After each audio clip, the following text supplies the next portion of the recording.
Office, আদালত, হাসপাতাল, clinic, শিক্ষা প্রতিষ্ঠান বা একই ধরনের অন্য প্রতিষ্ঠানের ১০০ মিটারের মধ্যে বিস্তৃত এলাকাকে নীরব এলাকা ঘোষণা করেছে Dhaka metropolitan police.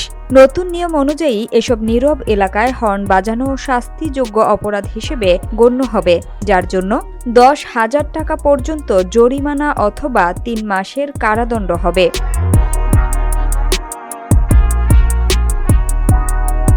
Dhaka metropolitan police commissioner Sheikh Mohammad Sajjad Ali স্বাক্ষরিত রোববার এক বিজ্ঞপ্তিতে এসব তথ্য জানানো হয়। এতে বলা হয়, শব্দদূষণ বিধিমালা ২০২৫ অনুযায়ী আগামী ৩ ফেব্রুয়ারি থেকে বাংলাদেশ সচিবালয় এলাকায় বিধি অমান্যকারী যানবাহনের বিরুদ্ধে অর্থাৎ হর্ন বাজালে ডিএমপি ট্রাফিক বিভাগ শাস্তিমূলক ব্যবস্থা কার্যকর করবে।